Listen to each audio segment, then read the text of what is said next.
Hello, dear students. I am Samir Velankar. I welcome all of you to this another video on control structures in C. In this video, we will learn about switch case control structure.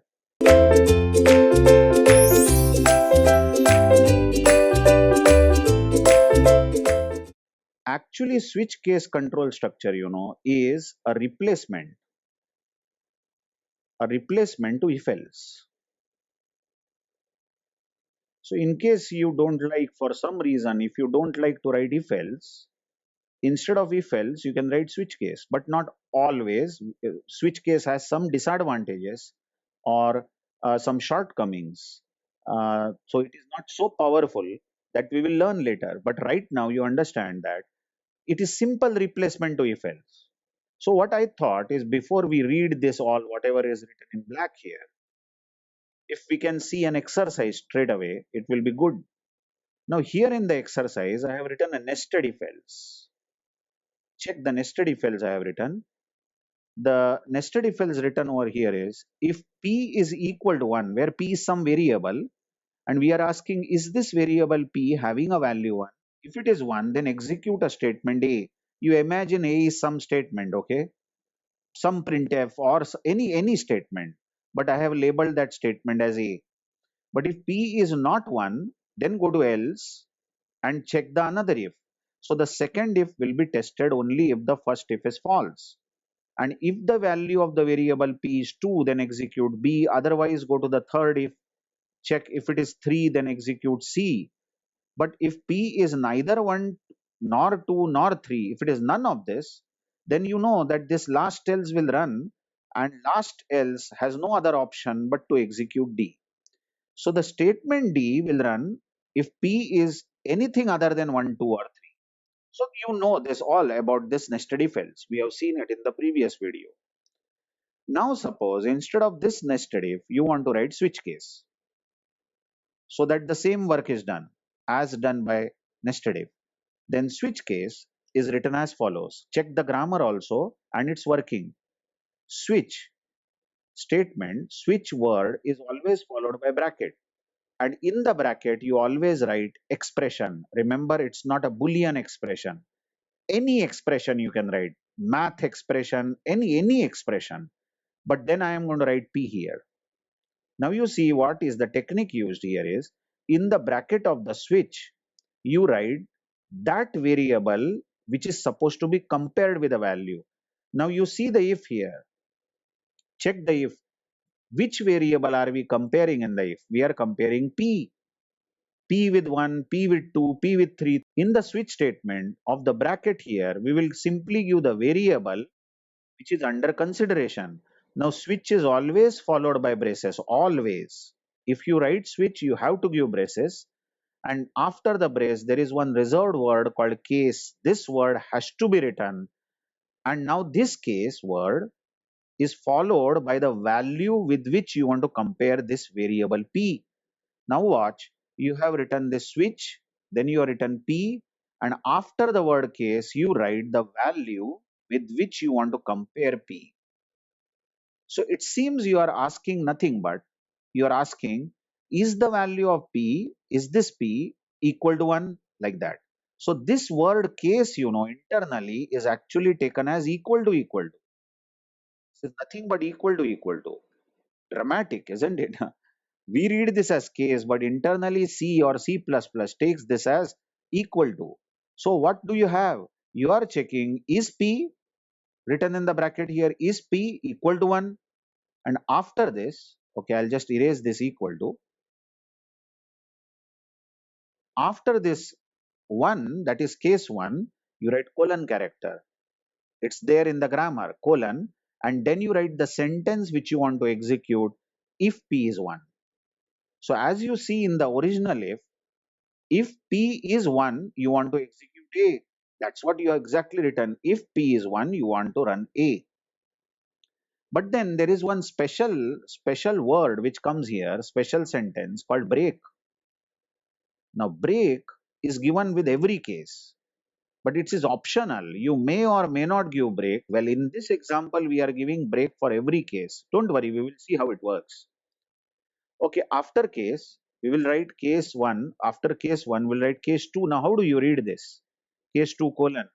You are saying if the value of this variable p written in the bracket of the switch, if it is equal to 2, if it is equal to 2, then better run statement number B. As you see in the if the condition p equal to 2 is true, then you want to run B, and then there will be a statement break. What follows this is case 3. Case 3 means is p equal to 3. If p is equal to 3, you want to run C, statement C, and then comes break. Now what if value of p is neither 1 nor 2 nor 3? It is none of this. Then you have a special word here called default. Now this default will run only if all the previous cases are false and you want to run line D. And after that, break is optional. You may or may not give break. It doesn't matter because default is anyway last case. So I'm not giving break after D, and here ends the switch. Now what if I say that the switch written on the right here is absolutely equivalent to if statement. It's absolutely equal. Let's see how it runs. Assume for some time that value of p is 1. Check it then. If value of p is 1, how does the if work? P is 1, so this if is true.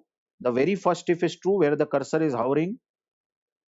If P is 1 is true, then A will run, and after A runs, the entire else will be dropped. Yes, everyone, entire else is dropped, isn't it? Because as P is 1, first if is true, A runs, and then else doesn't run. Obviously, if is true, else doesn't run, and the entire else is dropped.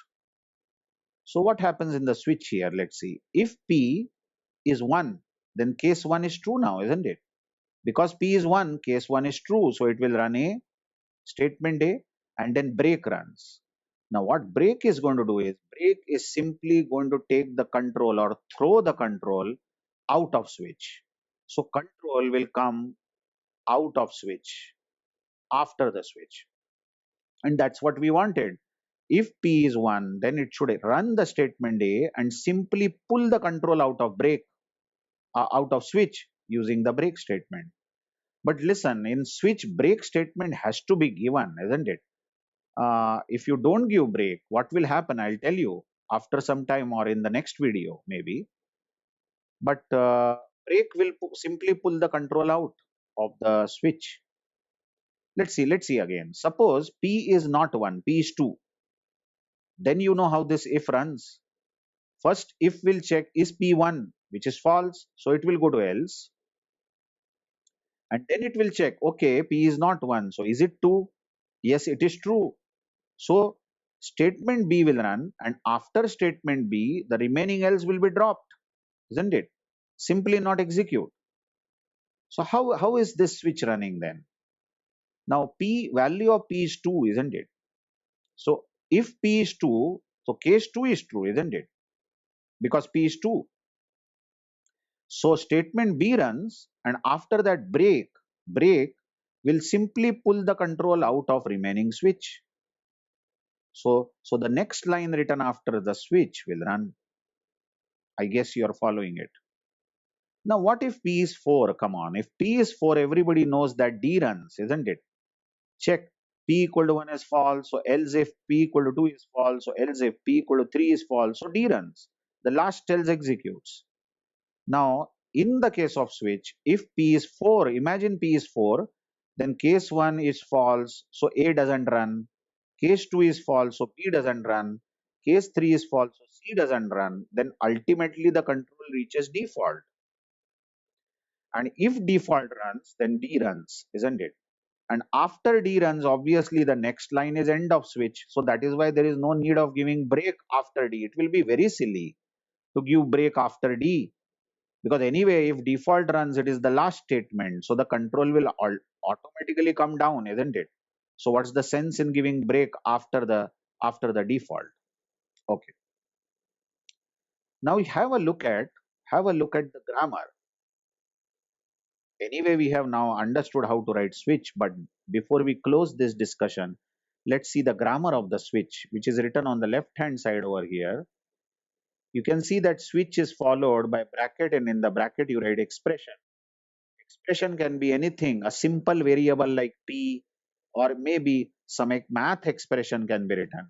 And then after the open brace of switch, there is always a open brace for switch. There is case and some value like 1, 2, and then colon character. In the after the colon character, you write statements and then break.